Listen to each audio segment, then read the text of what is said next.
Misalnya misal jenengan dari pagi aktivitas asar isya subuh maghrib, kemudian habis maghrib jenengan itu buka moro-moro sudah haid.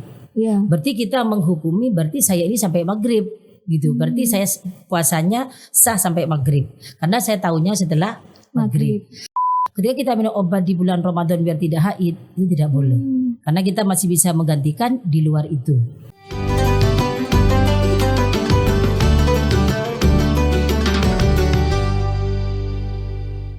Assalamualaikum warahmatullahi wabarakatuh. Selamat datang di podcast spesial Ramadan Harian Surya dan Tribun Jatim Network bersama saya Vikai Saraswati.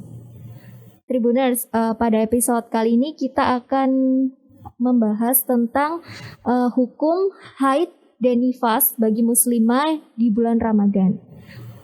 Untuk itu hari ini telah hadir bersama saya narasumber spesial, narasumber istimewa kita yakni Ibu Khadijah Nafis dari Fatayat Surabaya. Mari kita sapa. Assalamualaikum warahmatullahi wabarakatuh. Waalaikumsalam warahmatullahi wabarakatuh. Bagaimana kabarnya Bu Khadijah? Alhamdulillah bi khair wa afiyah. Luar biasa. Terima kasih ya Bu Khadijah telah berkenan hadir di podcast Harian Surya Tribun Jatim Network. Nah ini Bu, Bu, pertama-tama mungkin bagi teman-teman yang belum tahu itu bisa dijelaskan terlebih dahulu perbedaan nifas dan haid itu apa? Ya, bismillahirrahmanirrahim. Kalau haid itu adalah paling sedikit 1 hari 1 malam.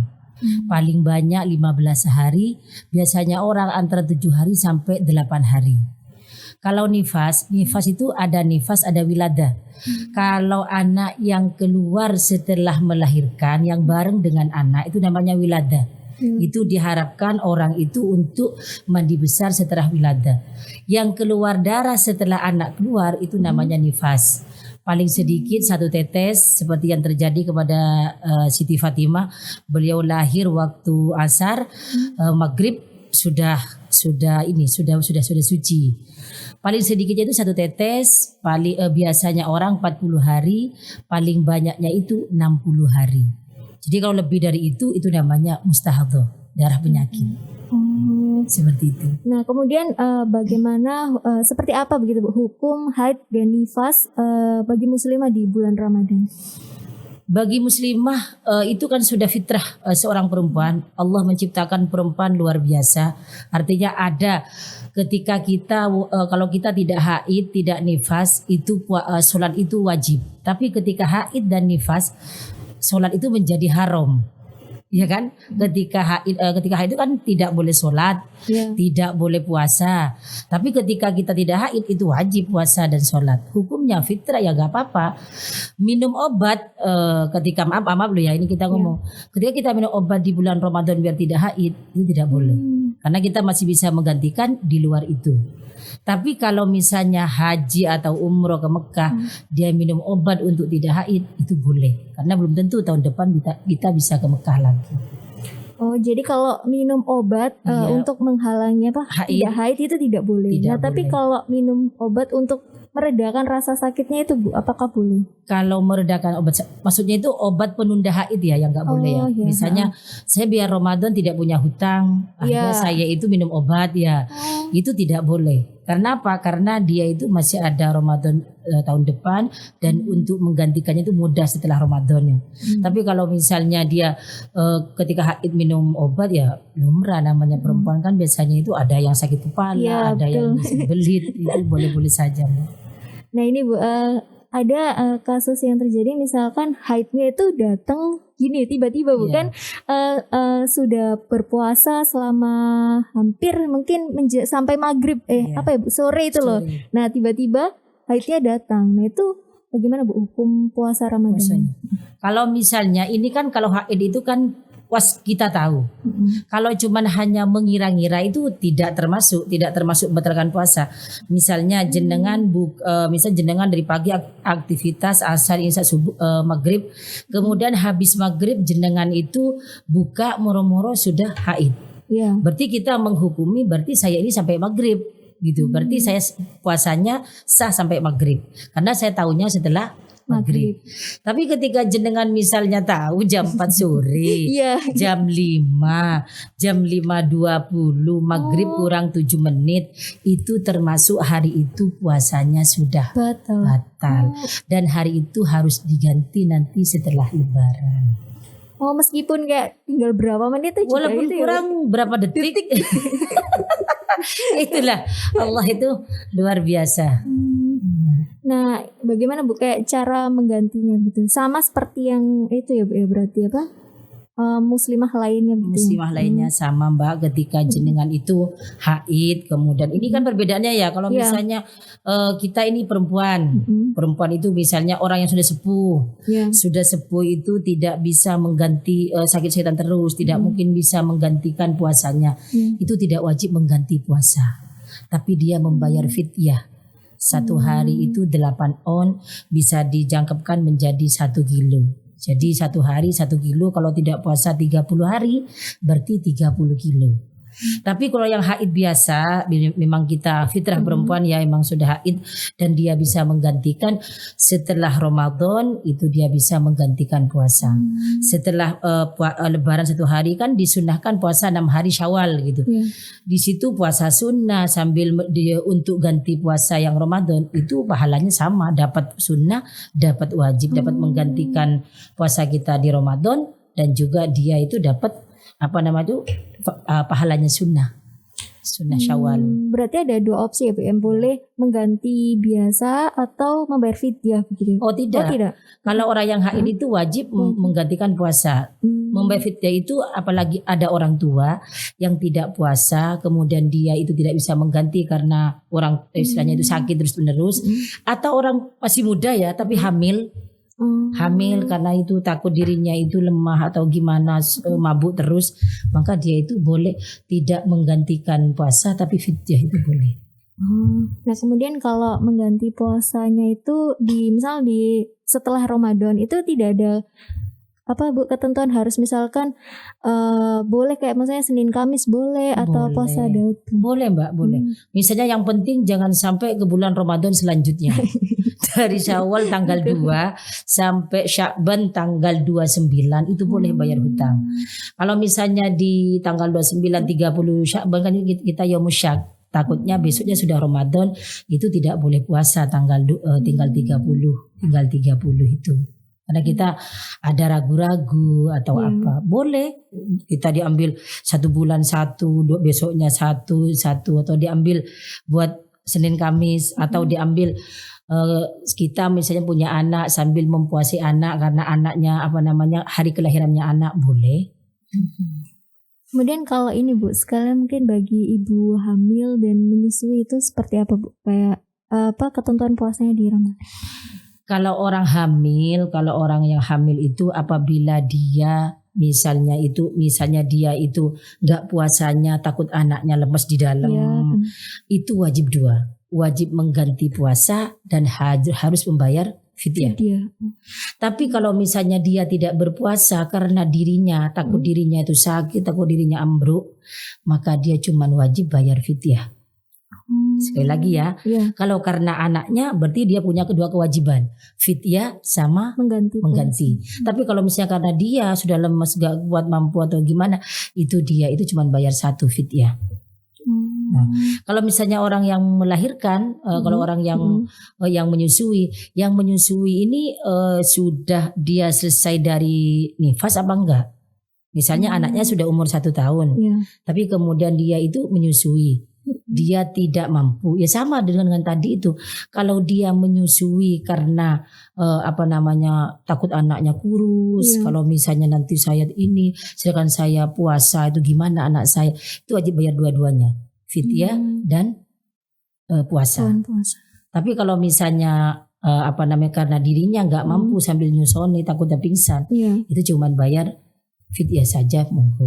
Tapi sebenarnya Mbak, Allah sudah luar biasa ya, sekarang canggih, bisa disimpan dulu malam-malam, istilahnya kecil sambil mompa waktu malam hari waktu dia sudah buka, kemudian paginya dikasihkan kepada anaknya. Jadi sebenarnya banyak cara untuk beliau itu bisa maksimal untuk melakukan Ramadan. Karena kan Ramadan kan 1 tahun sekali. Kita tahu bahwa pahalanya Ramadan itu yang melakukan sunnah di bulan Ramadan itu pahalanya sama kayak seperti wajib.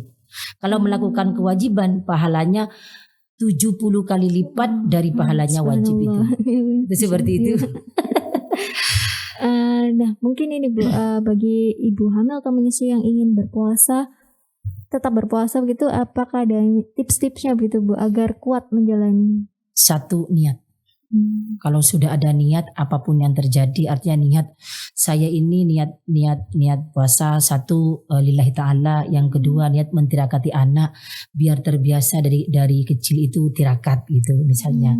Karena kan kita tahu bahwa ibu itu 75% ya pengaruh Ke anak. ya anaknya itu 75%. Jadi mungkin dengan itu kita itu bisa meyakinkan, oh iya, karena apa? Kalau anaknya lemah, kalau ibunya itu tidak semangat, maka anak-anak menjadi tidak semangat. Oh berarti dari di kandungan tuh sudah bisa merasa gitu ya? Benar Mbak. Jadi kalau hamil aja itu sudah ibu stres, anak itu tidak akan semangat dan anak akan rewel seperti itu.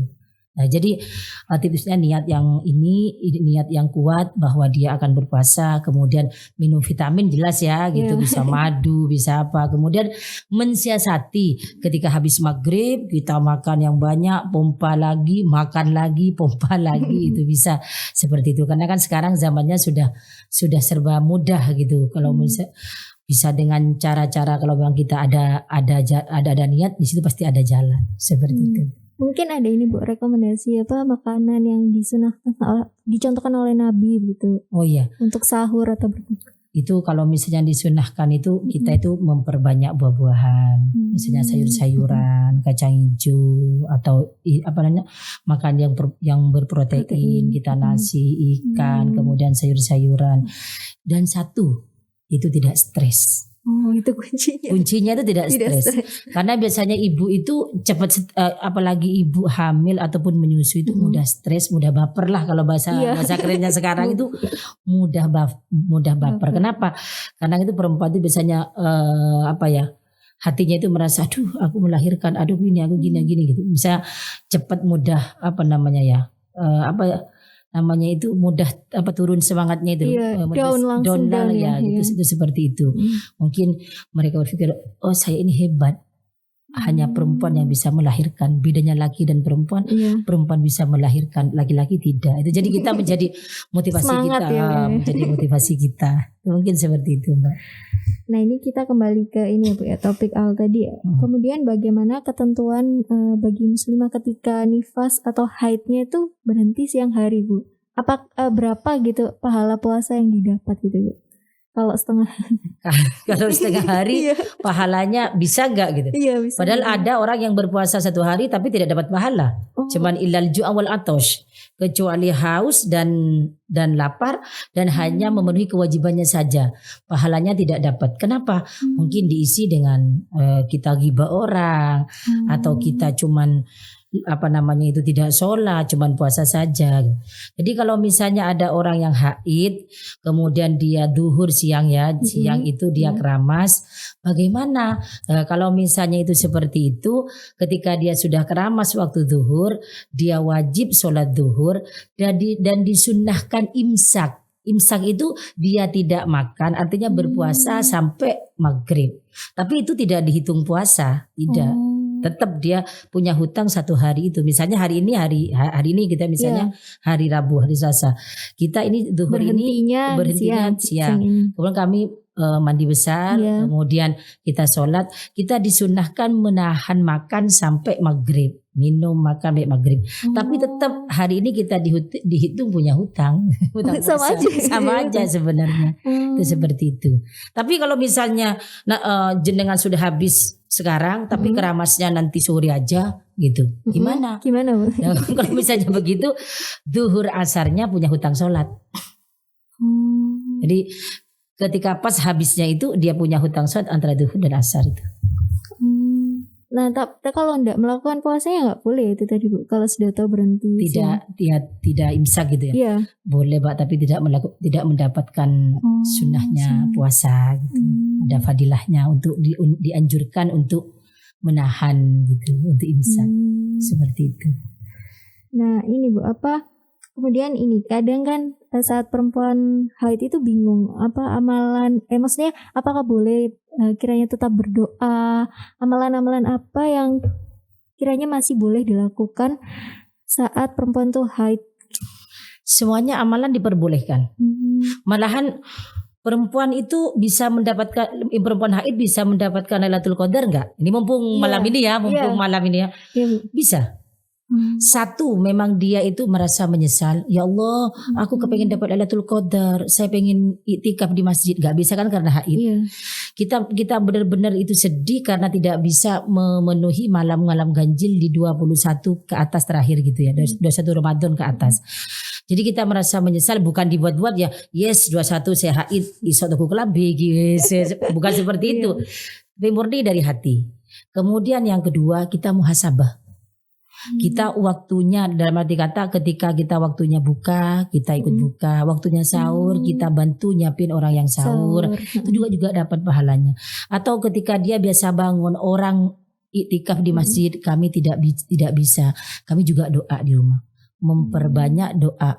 Allahumma innaka afuwun karim tuhibbul afwa fa'fu anna. Dianjurkan Ramadan itu banyak doa. Kenapa? Walaqad istajabna lahu, di bulan Ramadan itu semuanya doa diistijabah. Mau doa dunia, mau doa akhirat, mau dapat jodoh juga bisa. Seperti itu. Jadi berdoa itu kita itu dari sudah kita sama amalan kita dengan baca sholawat, istighfar, zikir. Insya Allah Allah memaafkan, karena ini kodrat wanita ya, tidak bisa dipungkiri untuk haid. Itu bisa juga dapat malam Lailatul Qadar. Nah ini kalau berdoanya tuh bagaimana kalau perempuan haid? Maksudnya kan kalau biasanya kan saat sholat kan pakai mukena. Nah ini karena haid berarti cukup maksudnya dilakukan di rumah atau tetap boleh memasuki masjid? Doa di mana saja, Pak. Allah itu mengijabai doa di mana saja. Malahan doa mustajabah itu salah satunya di kita, di dalam ruangan ini kita sendiri kita doa bisa. Atau kita lagi rame kita bukber kita doa sendiri. Karena salah satu doa mustajabah itu ketika orang rame kita ingat kepada Allah. Itu langsung ke atas berdoa. Kapanpun saya tadi lagi duduk ya kita berdoa, ya Allah ya Allah ya Allah ya Allah ya Allah. Insyaallah doa itu bisa di mana aja. Kita di dalam kita naik motor sambil kita jalan kita doa, zikir, kita istighfar, sholawat. Kita tahu bahwa sholawat 1 kali aja itu 10 kali Allah ngasih rahmat kepada kita. Jadi kalau perjalanan saya dari Sunan Ampel ke sini, itu dari Perak rumah saya ke sini itu kan lumayan ya, istighfarnya banyak. Seperti itu. Jadi Muslim itu berdoa di mana saja kecuali di tempat yang kotor, di kamar mandi. Jenengan lagi dandan. Mudah-mudahan ya saya ngaca ini saya dapat barokah. Ya Allah, jenengan berangkat dari rumah untuk ini di sini niatkan itu sampan amal barokah untuk orang tua saya, mudah dikasih kesehatan. Mudah-mudahan saya datang ke sini untuk amal saya. Mudah-mudahan Allah dikasih yang terbaik dunia dan akhirat. Semuanya segala hal yang kita lakukan bukan cuma dunia tapi juga untuk akhirat saya. Jadi biar tidak rugi. Nah, kemudian kalau untuk ibadah yang tidak boleh dilakukan saat haid itu apa? Saat haid yang tidak boleh dilakukan itu sholat. Jelas. Itu puasa. Memegang Al-Quran. Membaca Al-Quran. Kecuali memang ada amalan-amalan yang yang ayat Al-Quran tapi kita dipakai untuk zikir. Misalnya kayak ayat kursi. Itu kan ayat Al-Quran. Tapi kalau juz amma gitu atau Asmaul Husna itu Asmaul Husna kan bisa dibuat zikir. Memang Al-Quran tapi kita dibuat zikir itu bisa. Atau misalnya kita amalan surat An-Nur surat ke-15 boleh enggak? Ya boleh kita baca. Yang penting niat kita niat zikir, bukan niat membaca Al-Quran. Tidak boleh berhubungan badan walaupun suami istri, itu seperti itu. Kalau masuk masjid boleh? Masuk masjid itu boleh kalau tidak dikhawatirkan jatuhnya darah. Kalau sekarang kan sudah ada softtek, Mbak, sudah ada pembalut gitu ya.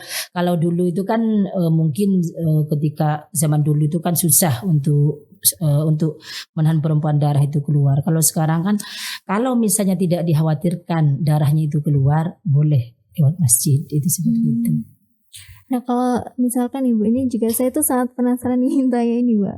Kalau sudah bersih begitu ya, tapi ada juga perempuan yang menggunakan apa itu Bu, soft texted terus kemudian sholat, itu apakah boleh? Kalau belum keramas tidak boleh. Maaf ya, boleh saya contohkan ya. Iya. Kalau misalnya kita itu ingat ya Mbak, darah itu kan ada merah, ada hitam, ada oranye, ada kuning, ada coklat, ada putih. Iya. Yang dinamakan bersih itu kalau sudah putih. Nah ini Bu, kalau berselawat saat nifas boleh tidak? Boleh. Selawat itu bisa dilakukan kapan saja boleh. Kita boleh dilakukan lagi tidur, mau tidur atau apapun. Allahumma sholli ala sayyidina Muhammad. Lebih panjang lagi Allahumma sholli, selawat nariyah, selawat munjiyat, selawat tibil qulub, selawat Habib Soleh Tanggul. Semuanya yang baca monggo silakan. Atau kita dari rumah saya haidah baca sallallahu ala Muhammad biar kita ini enggak jenuh. Boleh. Biar kita itu niat selawat, niat dikasih rahmat oleh Allah 10 kali. Itu kalau di luar Ramadan ya. Kalau di dalam Ramadan itu kan pahalanya berlipat-lipat. Kita amalnya banyak. Berarti yang boleh tadi itu sholawat, berdoa itu boleh ya? Sholawat, berdoa, istighfar, dzikir, kemudian amalan-amalan yang ayat Al-Quran tapi iktikaf tuh boleh enggak? Gak boleh. Harus suci. Kalau laki-laki boleh ya. Kalau perempuan haid gak boleh iktikaf. Gak boleh iktikaf. Hubungan badan tuh gak boleh. Nah ini Bu, kalau ketentuan fidyah, kalau tadi kan untuk yang haid ya, kalau yang nifas bagaimana? Sama. Fidyahnya itu 8 on. Tapi orang itu lebih menambahkan boleh jadi 1 kilo gitu. Jadi dihitung 1 harinya 1 kilo itu untuk lebih mempermudah. Karena kan kita kalau perkiraannya itu 8 on, tapi kita ditambahkan jadi 1 kilo. Nah ini ada pertanyaan terakhir nih Bu, juga yang bingung saat sholat id gitu ya Bu. Nah itu kadang ada juga Bu yang kayak mengalami menstruasinya itu, haidnya itu saat sholat id. Nah itu tentu tidak boleh sholat. Nah tapi apakah boleh berada di sekitaran area masjid itu? Kalau misalnya dia waktu haid, waktu haidnya itu ketika kita sholat, kita kan tidak tahu, cuman perasaannya saja. Yang dianggap itu ketika sudah kita buka sudah ada. Kalau cuman perkiraan itu tidak termasuk haid. Aduh aku kok badanku kayak panas ya. Aku haid. Itu belum Mbak, belum. Tapi yang dinamakan haid itu setelah dia dibuka kemudian dia dilihat itu sudah haid. Ya sudah. Itu berarti dilihatnya itu yang baru dianggap haid. Kalau cuman kayaknya belum dianggap. Kalau misalnya dia haid, kemudian dia sholat Jumat, dia sholat Id, dia pengen ikut, kemudian tinggal di daerah situ, bisa kan di luarnya masjid itu orang-orang sholat. Betul. Boleh, ya boleh, nggak apa-apa. Sambil zikir nggak apa-apa. Kita zikir, kita sholawat, orang sholat kita zikir, kita sholat, ya monggo silakan. Seperti itu. Berarti tidak menghalangi untuk itu ya Bu? Tidak menghalangi untuk itu, tapi tidak ikut sholat. Ya. Nah Tribuners, mungkin dari diskusi kita hari ini saya bisa simpulkan nih dari diskusi bersama Bu Khadijah bahwa perempuan yang haid dan nifas itu tidak boleh, ada beberapa ibadah yang tidak boleh dilakukan seperti tadi sholat, kemudian berpuasa, iktikaf, berhubungan badan suami istri. Ya, nah yang boleh dilakukan tetap bersolawat, berdoa dimanapun kalian berada, kecuali di tempat-tempat yang kotor tadi yang tidak boleh. Semoga diskusi kita kali ini membawa kebermanfaatan bagi Tribuners atau teman-teman di luar sana, dan silakan diambil yang positif dan yang negatif jangan diambil. Terima kasih Tribuners, sampai jumpa di bincang podcast kita selanjutnya. Assalamualaikum warahmatullahi wabarakatuh.